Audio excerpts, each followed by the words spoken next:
terkait dengan analisis peristiwa ini. Kan tadi disebutkan dari tahun 98 hingga 2002 itu kan sekitar ada 300 kasus. 300 kasus bom bunuh diri. Nah, 2003 sampai 2009 itu ada sekitar melonjaknya sangat tinggi, 1.800. Nah, sebenarnya itu kan terjadi pelonjakan sangat, perbedaan sangat jauh itu. Nah, terkait kasus teroris tadi kan menyebutkan ini tidak terjadi begitu saja, tetapi juga berbagai peristiwa terus beruntut gitu. Nah, kenapa yang melatar belakangi hingga kasus seperti ini kok sampai begitu tingginya tingkat peningkatan? Dari riset yang dilakukan oleh Universitas Chicago, demikian juga dari Pew Research Center, ini semua berkaitan dengan politik luar negeri, jadi negara Amerika di kawasan Timur Tengah atau di dunia Islam. Dan ini memicu kemarahan, memicu perlawanan, memicu resistensi, sampai pada tingkat yang paling ekstrim ini yang disebut dengan tindakan terorisme ala media barat. Ini sebenarnya itu. Dan oleh karena itu, saya melihatnya kalau di Indonesia itu tindakan-tindakan seperti itu kalau dikatakan sebagai sebuah tindakan teroris dalam pengertian atau definisi yang sebenarnya juga masih kurang relevan. Jadi terorisme itu memang tidak ada kesepakatan global untuk memberikan definisi, tapi ini terkait erat dengan persoalan politik, siapa yang mendefinisikan.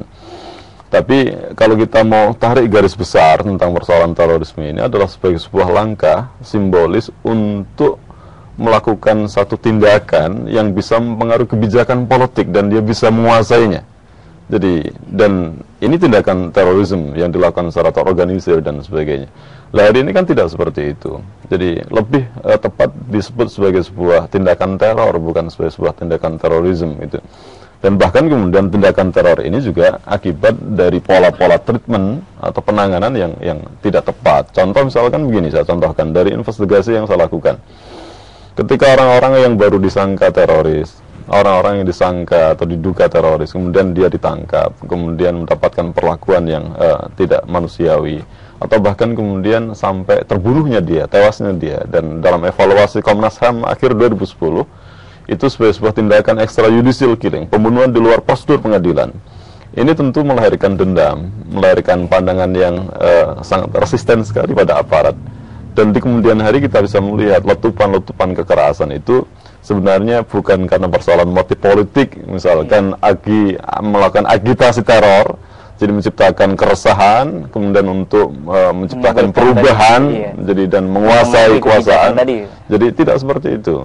Jadi justru ini yang terjadi adalah enforcement teror. Jadi sebuah tindakan represif yang dilakukan oleh aparatur pemerintah terhadap pihak-pihak yang dianggap mengganggu stabilitas politik pemerintah, gitu. Dan akhirnya kemudian secara tidak sadar melahirkan spiral kekerasan dan melahirkan teror-teror berikutnya. Ini contoh. Jadi kita harus objektif untuk mengatakan ini tentang fenomena terorisme di Indonesia. Dan yang saya melihat kekurangannya adalah penindakan atau penanganannya itu sangat pragmatis, lepas dari konteks yang sebenarnya. Semua orang tahu bahwa banyak faktor, banyak variabel sebenarnya yang memberikan pengaruh munculnya tindakan-tindakan teror ini. Tidak hanya kemudian persoalan kemiskinan, tidak hanya kemudian persoalan marginalisasi, tidak hanya persoalan pendidikan yang rendah, tidak hanya persoalan kemudian ketidakadilan, jadi yang banyak ketimpangan. Demikian juga kita bisa melihat karena persoalan global, ketimpangan global, di mana ada dominasi negara tertentu, jadi kebijakan politiknya atas negara yang lain, ini juga kemudian memberikan pengaruh. Ini semua menstimulasi munculnya tindakan-tindakan yang orang mengenalnya sekarang adalah sebagai sebuah tindakan teror itu. Jadi ini yang melatar belakang itu sangat banyak sekali gitu. Iya. Menurut bukan single faktor. Tidak ada single faktor yang melatar belakang munculnya tindakan terorisme.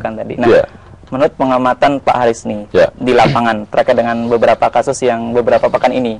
Nah, apakah di situ juga menimbulkan terjadinya konflik tadi yang melatar belakang itu lebih condong kemananya gitu? Kan saat ini teroris itu lebih dimunculkan karena mereka melakukan tindakan itu karena faktor ideologi seperti itu, ingin menjadikan suatu negara. Saya sepakat dengan pandangan beberapa tokoh ormas, misalkan Pak Din Samsudin. Jadi terorisme tidak lagi bisa dikaitkan dengan agama dan jangan dikaitkan dengan agama. Saya mencoba melakukan riset. Jadi orang-orang muda yang melakukan tindakan teror ini, contoh kasus di Solo, Atau kemudian contoh pada beberapa bulan yang silam kasus seorang syarif jadi yang meledakkan bom di Masjid Mapolres Cirebon. Itu sangat naif sekali kalau kemudian itu sebagai sebuah tindakan yang dilakukan dalam rangka untuk menciptakan perubahan politik, atau bahkan karena terkait dengan persoalan visi politik untuk menciptakan sebuah negara baru, yakni negara Islam. Jadi ini sangat tidak relevan. Sebenarnya lebih karena persoalan dendam. Itu yang menstimulasi. Atau kemudian ada yang melatar belakangnya karena adalah empati. Jadi melihat kawan dia, saudara dia mungkin yang mendorong dia hingga perspektif dia ini adalah sebuah kezaliman, dia harus memberikan perlawanan dan sebagainya. Jadi tidak relevan lagi kalau dikaitkan dengan persoalan agama. Jadi apalagi kalau kemudian betul-betul tindakan itu bisa dikategorikan sebagai tindakan terorisme. Sebenarnya dalam Islam kan yang saya pahami dan yang saya tahu tidak dibenarkan juga. Tidak ada Islam mengajarkan tindakan terorisme. Dan yang perlu dicatat lagi bahwa Islam juga tidak mengajarkan bahwa jihad itu adalah tindakan terorisme, dan terorisme bukan jihad. Ini persoalan yang berbeda. Sangat berbeda. Terminologi yang berbeda, pada prakteknya juga, pada konteks yang berbeda, pada kaifiat yang berbeda. Iya. Nggak ada relevansinya antara terorisme dan jihad. Nah, terkadang ini yang dilontarkan oleh media, mereka melakukan jihad dalam rangka tindakan teror tadi. Nah, terus kita kembali ke Indonesia, melihat perkembangan teroris di Indonesia. Nah, kan tadi Pak Haris menyebutkan bahwa ini akibat salah satu dominasi Amerika, peristiwa bom WTC seperti itu, taruh seperti itu. Nah, perkembangan teroris di Indonesia menurut pengamatan Pak Haris Albuya itu seperti apa? Contoh kasus yang paling baru saya katakan, dengan munculnya film, itu secara otomatis akan memicu contoh apa yang dilakukan oleh kelompok militan yang ada di Libya. Jadi sampai kemudian kedutaan besar Amerika di Libya diserang dan kemudian dubesnya sendiri juga meninggal. Ini contoh keadaan-keadaan seperti ini yang memicu kemarahan umat Islam, dan itu sifatnya reaksioner. Jadi selama kemudian tatanan global ketika masih pada posisi tidak sebanding atau tidak adil, maka ini juga akan memberikan stimulus munculnya resistensi atau respon-respon yang tidak proporsional sebenarnya. Jadi itu bisa dilakukan oleh orang-orang yang mengaku aktivis atau yang mengaku sebagai orang yang melakukan jihad. Jadi bisa dikatakan berbagai faktor gitu Pak. Iya betul, bukan single faktor. Nah Ustaz, ini Pak, nanti setelah ini kita akan lanjutkan lagi, kita jeda lagi. Iklan dulu. Pemirsa yang ada di rumah, jangan kemana. Ya, pemirsa dari TV dimanapun Anda berada, masih bersama saya, Komsin Ramadan, dan kita masih membahas tentang terorisme antara fakta dan propaganda.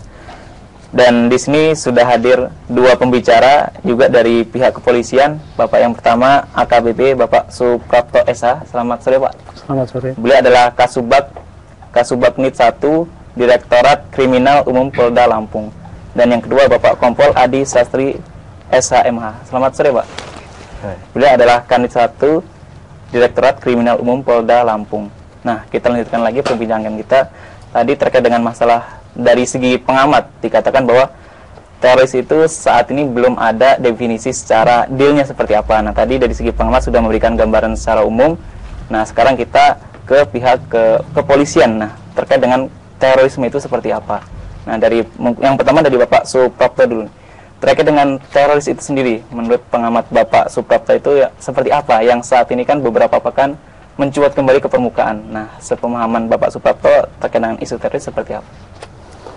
Teroris itu sendiri, menurut pengamatan kami dari pihak kepolisian, itu adalah merupakan suatu ancaman yang membuat suatu keresahan yang timbul di masyarakat, membuat resah dan menjadikan suatu ancaman, tidak membuatkan suatu kenyamanan di lingkungan masyarakat itu sendiri. Iya. Jadi lebih pada ketidaknyamanan di lingkungan masyarakat gitu Pak ya. Iya. Nah, menurut Bapak Adi Sastri ini seperti apa terkait dengan teroris seperti itu? Teroris yang disampaikan sama Pak Prapto tadi, ya, yang membuat resah masyarakat dan tidak nyaman, yang tidak benar atau membuat propaganda yang seperti disampaikan tadi. Ya. Terkait dengan teroris itu kan saat ini lebih banyak ke daerah Pulau Jawa seperti itu. Mungkin tidak menutup kemungkinan di Lampung juga ada itu. Nah, terkait dengan definisi tadi, menurut data yang ada di kepolisian, nah gambaran teroris yang ada di Lampung itu seperti apa gitu? Di Lampung ini sendiri sampai saat sekarang ini belum terdata lengkap ataupun ada yang menyangkut tentang teroris itu sendiri. Belum begitu terlihat gitu ya, terlihat di Pulau Jawa sebagaimana yang terlihat ada di Pulau Jawa. Iya.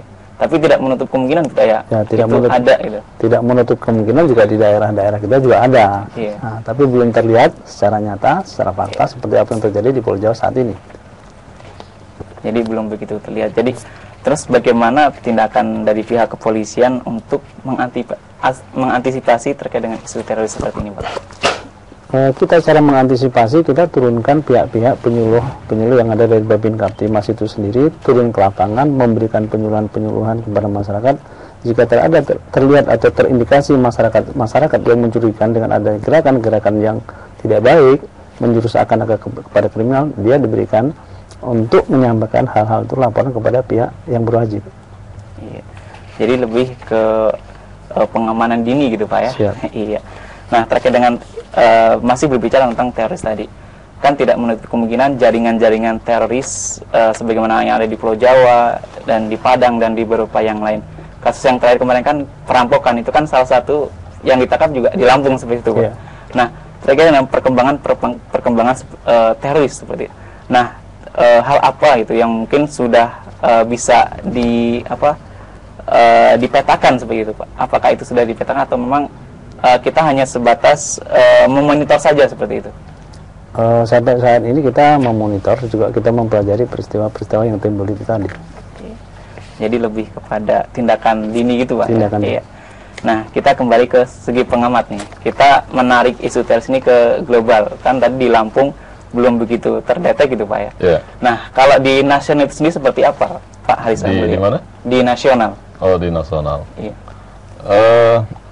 Yang saya tahu, jadi aparat itu kan sudah melakukan scanning ya, pemetaan, dan ada daerah-daerah yang disebut dengan hotspot, daerah-daerah panas. Misalkan kalau di Jawa Tengah itu Solo misalkan, itu menjadi daerah yang basis teroris tadi. Ya potensial munculnya tindakan-tindakan teror ya. Jadi kalau Solo dikatakan basis teroris kan jadi agak masalah bahasa. Jadi misalkan Jawa Timur juga iya, kemudian Sulawesi itu di Poso, karena Sulawesi itu memang daerah transit, wilayah-wilayah yang potensial konflik itu sangat besar. Di Poso atau kemudian Ambon, demikian juga misalkan kalau di Sumatera itu, jadi Lampung ini daerah transit juga. Jadi sekalipun tidak menjadi daerah yang potensinya besar ya, yang saya lihat, tapi ini daerah transit. Jadi Medan misalkan itu. Jadi semua sudah ada pemetaan sebenarnya. Apalagi kalau kita bicara dari orang-orang yang selama ini yang sudah ditangkap, dan kemudian ada elaborasi dari orang-orang yang tangkap itu, kemudian muncul nama-nama baru yang itu memudahkan.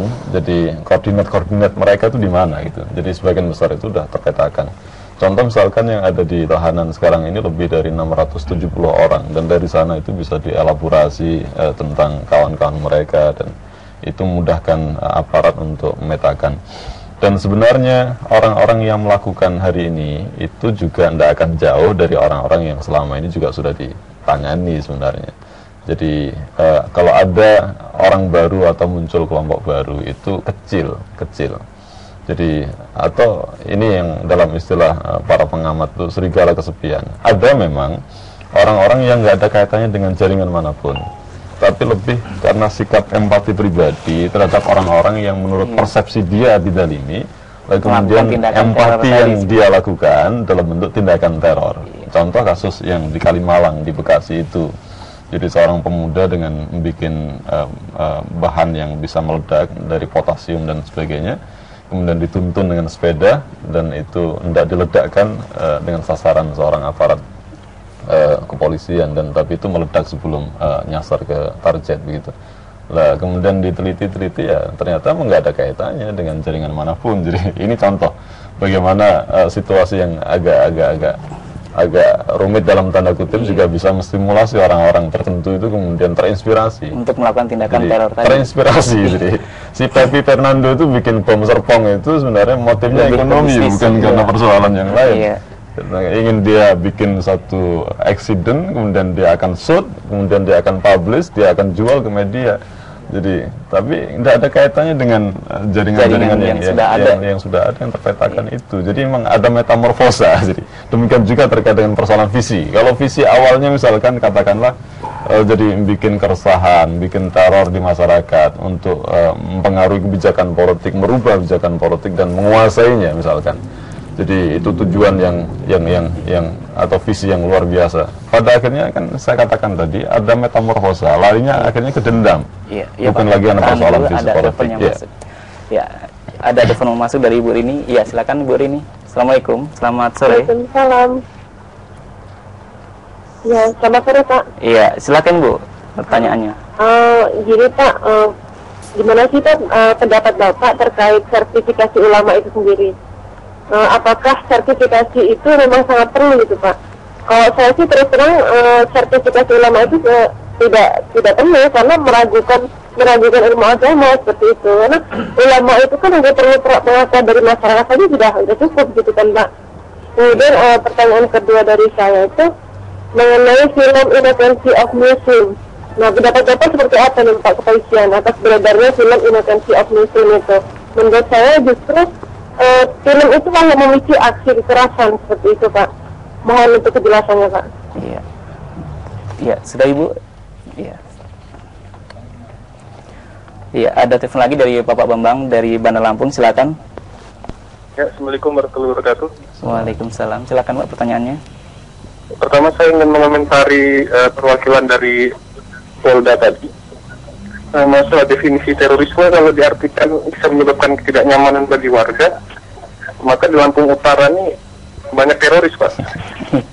Kita tahu tiap hari pembegalan terjadi di sana. Dan jadi banyak, kalau cuma dalam hal ketidaknyamanan saja di Lampung ini sudah ada titik teroris. Jadi definisinya saya ingin meminta ketegasan definisi terorisme lagi dari Bapak polisi dan juga dari Pak Haris Abulia. Terus pertanyaan kedua kepada Pak Haris sebagai pengamat teroris itu. Jadi gini Pak, selama ini kan posisi Bapak sebagai pengamat dan banyak dari pengamat teroris lainnya hanya bisa menemukan kejanggalan demi kejanggalan dari setiap kasus terorisme yang terjadi di Indonesia. Jadi dan pihak kepolisian, intelijen itu selalu membalasnya dengan bahwa para pengamat itu sampai menggali, sampai mendapatkan fakta. Jadi sampai kapan kira-kira umat muslim ini cuma bisa menerka-nerka saja apakah ini terorisme betulan atau hanya propaganda dari pemerintah? Terima kasih.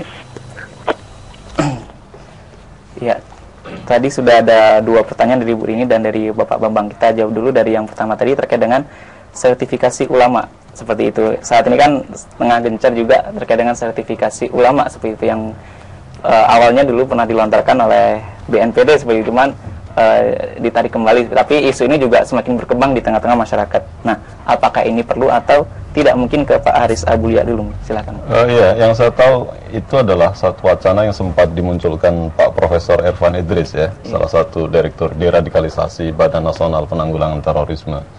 Dan kemudian itu mendapat sambutan yang luar biasa dari berbagai kalangan, para ulama, bahkan kemudian sampai Mahfud MD juga kemudian memberikan komentar.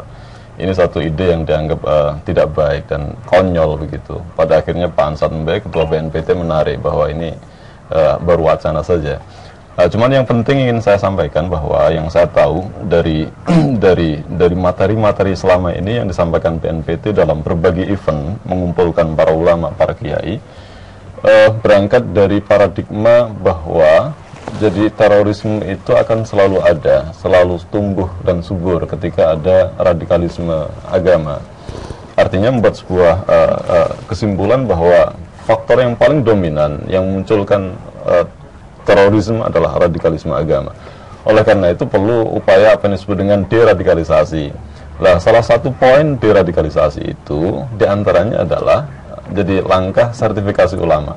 Nah, memang ada salah paham. Kalau saya melihat ada beberapa salah paham dari kalangan kiai, dari kalangan tokoh organisasi dan tokoh masyarakat, seolah-olah pemerintah lah yang punya kewenangan memberikan legitimasi seorang itu punya status ulama atau tidak. Sebenarnya bukan itu, kalau saya melihat bukan itu.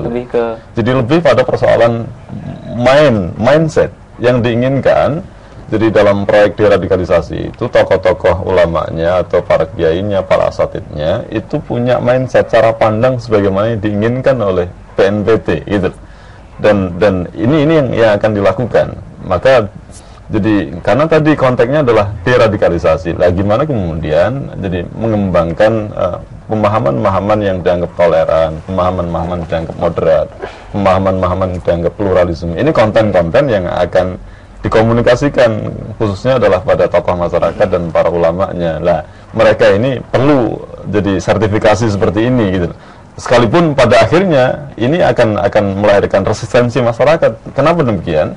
Karena begini, nanti masyarakat itu akan memanggil seorang penceramah. Itu nanti jadi parameternya apa Anda punya SIM, surat izin mubalik atau tidak.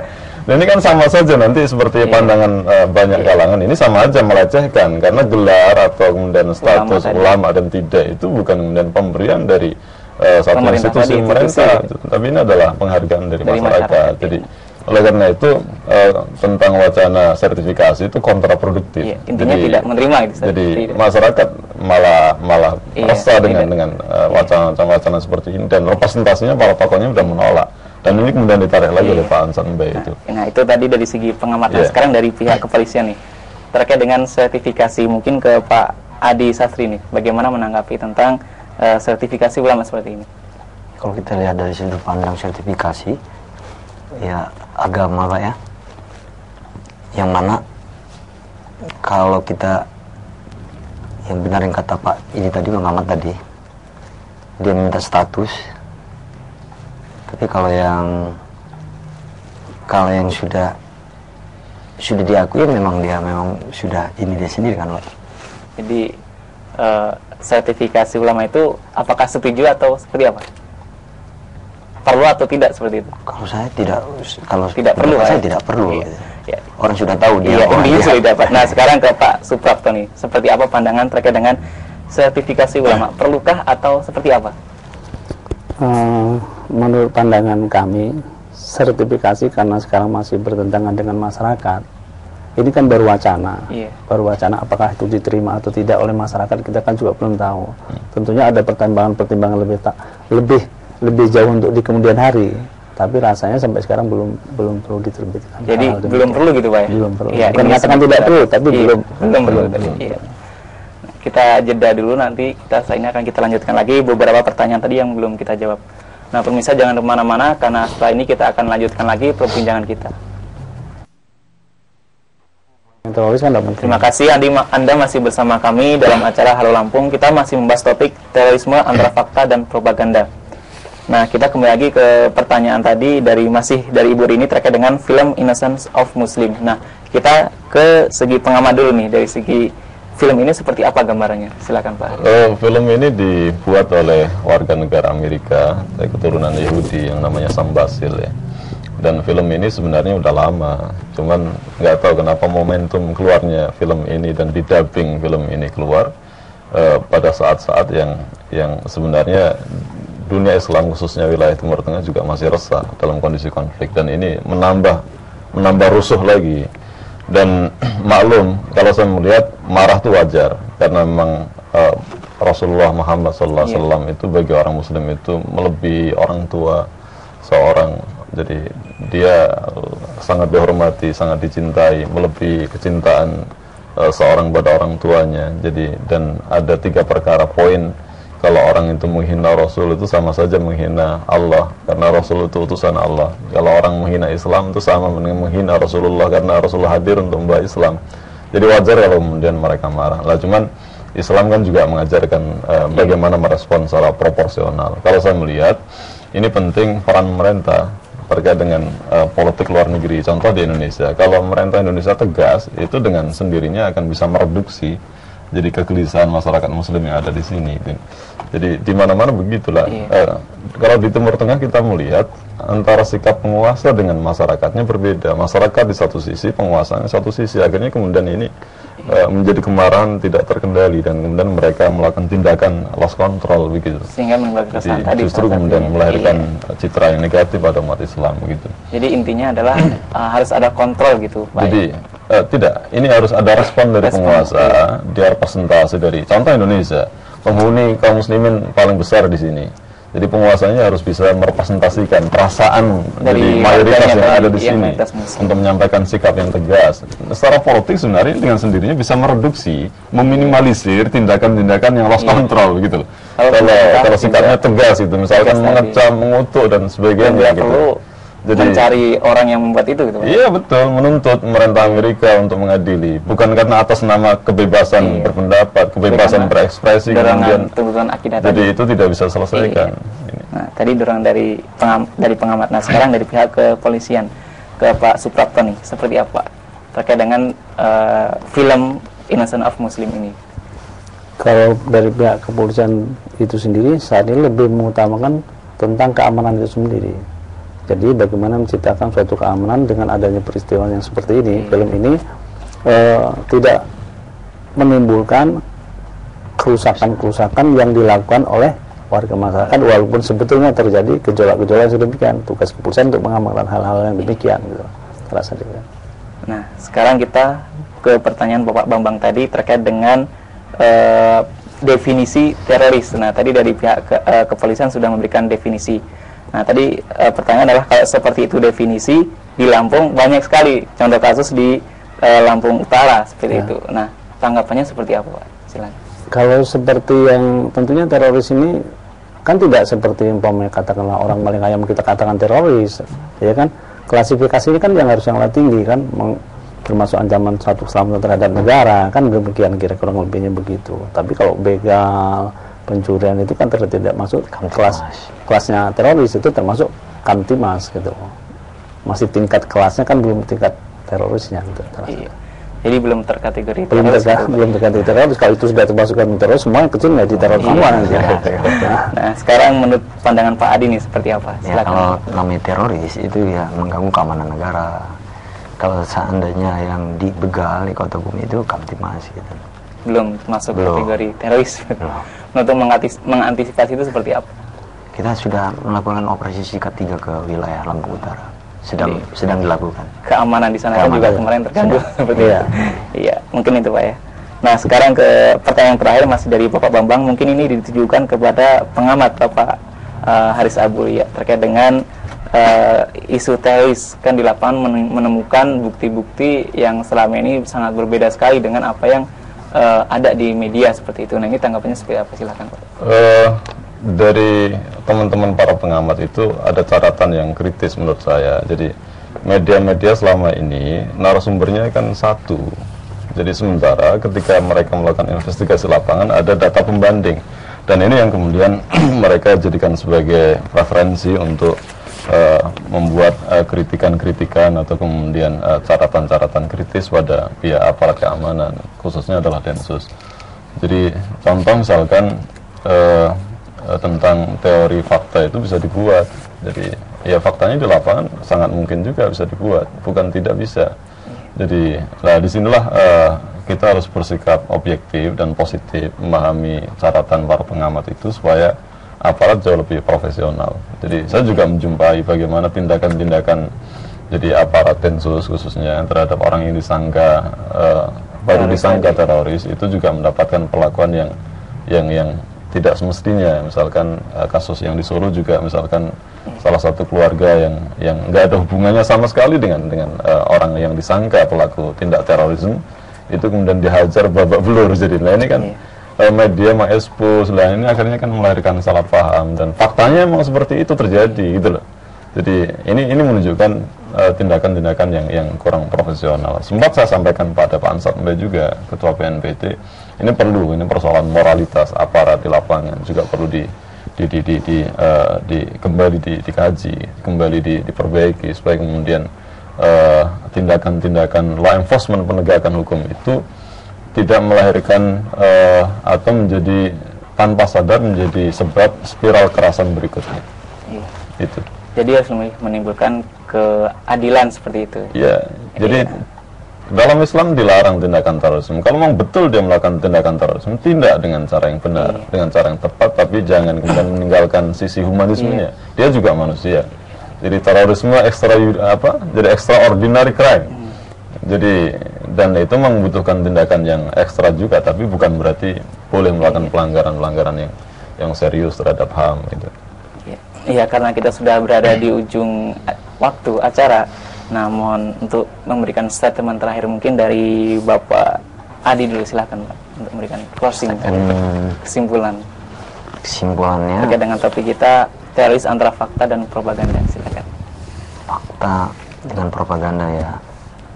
Kesimpulannya begini. Kalau kita mengambil kesimpulan dari fakta yang ada, kalau khususnya untuk kepolisian, kita sudah mengadakan antisipasi melalui Babin Kamtibmas, penyuluhan kepada tokoh masyarakat atau tokoh pemuda, bila mana ada yang curigaan segera melapor gitu. Antisipasi. Mungkin dari Bapak Suprapto, silakan Pak. Ya, tentunya kita harus dengan fakta dan propaganda tadi, kita harus jelas juga mengatakan mana yang teroris, mana yang bukan. Tidak dengan semua, definisi yang sudah dengan ditetapkan definisi tadi. yang sudah ditetapkan sesuai ketentuan-ketentuan. Jadi tadi sudah ada yang disampaikan oleh pengamat, tentunya ya kita sesuai ketentuan-ketentuan yang ada, tidak menimbulkan kekecewaan yang tidak baik terhadap masyarakat juga. Tapi kalau memang itu teroris, ya diberantas sesuai dengan hukum. Sesuai dengan hukum yang berlaku, kan gitu. Sesuai dengan pendapat pengamat juga demikian. Kita lakukan seperti prosedur hukum yang benar, berjalan, yang berjalan dan ketentuan.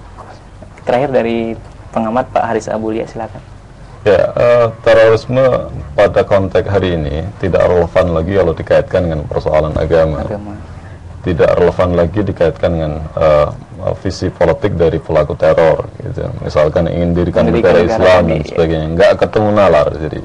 Jadi bikin bom kemudian ingin bisa membuat negara itu nggak ketemu nalar. Jadi ini konyol, justru kontraproduktif terhadap umat Islam secara keseluruhan, atau sebagian pihak yang ingin menegakkan syariat Islam dengan cara-cara yang damai. Jadi tidak relevan. Jadi demikian juga jangan dikaitkan dengan persoalan terminologi jihad, karena memang jihad bukan teroris.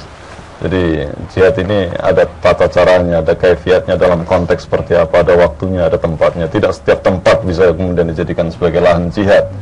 Jadi ini penting sekali untuk menjadi catatan dan informasi pada publik secara objektif kita harus sampaikan.